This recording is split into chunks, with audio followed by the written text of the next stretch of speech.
So that Bathurst 12 hours, eh? What a race. Because of the way the timing fell, it ended up being 12 hours, 1 minute and 53 seconds for the winners. But let's talk about the race itself. Let's talk about the outcomes from it. And let's talk about some of the different stories, eh? Starting off with the winners then. The winners overall, Augusto Farfus, Sheldon van der Linde and Kelvin van der Linde of WRT in the 32. They ended up winning by about 20 seconds in the end over their stablemates of 46 of Valentino Rossi, Charles Wirtz and Raffaele Marciello. And then in third place was 75 Express of Kenny Harble, Jules Gounon and Lucas Stoltz. That's Mercedes in the third spot and the BMW 1-2. Mercedes did win the bronze category though, with Ross Gunn, Zachary Robertson and Ian James. They won quite convincingly as well. I believe the next bronze car was the number 9 Hallmark Team MPC with Holdsworth, Fiore and Cini, which was 14 laps down. The winners in Pro-Am, that was the Arise Racing GT36 of Evans, Schutz, Schumacher and Rivera. They took a win over the Benz entry of Heinrich, Shaheen and Schering. But it was quite a bit closer than that last one I just said. It was about 25 seconds in it. And then the winners in silver was Lamborghini Huracan 93 of Wall Racing, D'Alberto, Leach, Denya and Dietz. They ended up winning over the Volante Rosso entry, the 14, by 20 laps. The winners in GT4 were the Method Motorsport McLaren Artura. They finished on 276 laps. That's the lineup of Levitt, Buchan and Santa Lucia. They were 15 laps clear of the next GT4 of Griffith, Christodoulou and Bilski. They had to pit quite late on in the race in the end. And the other class that I haven't talked about, the invitational class, almost called to independence there. Well done to KTM for making the end. The amount of different issues they had, they were in the pits early on, like earlier than Lamborghini was at the Rolex 24 last weekend. But they managed to make it to the end, and they only lost 36 laps in the process. But yeah, it was a great race to watch with battles up and down the field. There was a rare mistake for Maxime Martin quite early on. Well, I say quite early on. It was into the second half of the race. I think there was about 5 hours left on the clock.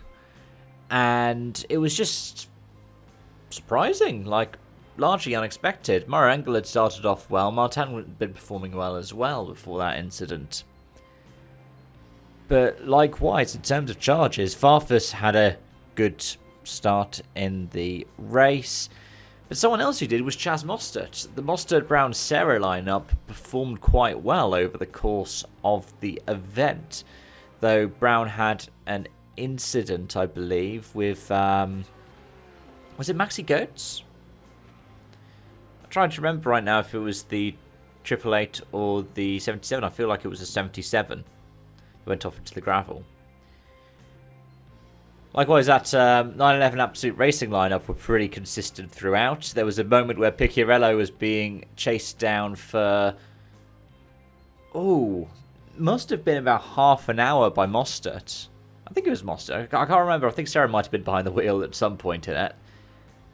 But there was about a half hour space where this Ferrari and this Porsche were separated by less than a second.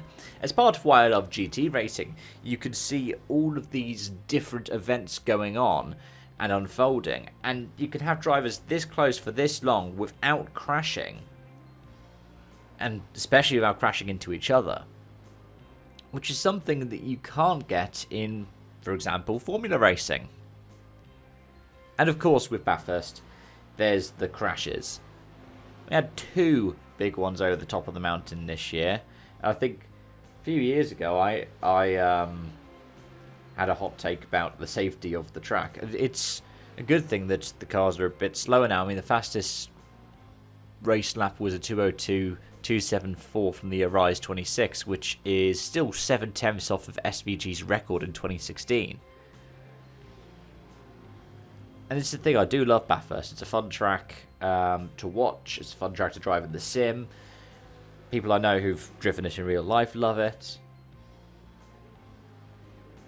And it's good that we've got the safety advancements we do. But it's scary when you look at the Grove Racing crash, for example, and you see how close that Mercedes was to going down the mountain off the beaten path. I mean, it was rotten luck for the, at the time driven by Sorensen, 25 method entry that just went flat into the wall and got collected. Was it the 222? I can't remember who it was who caught them in the end. I have a feeling it was Mercedes. But I know it was an Audi. Either way, it was rotten luck.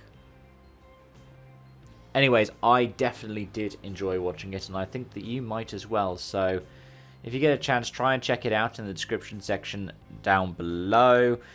Let me know your thoughts if you did manage to watch it in the comment section as well. Because I think the highlights that they uploaded to their YouTube channel are only like 3 or 4 minutes. Which is mad for a 12-hour race. But thanks for watching and joining, folks. Until next time, it's bye-bye for now.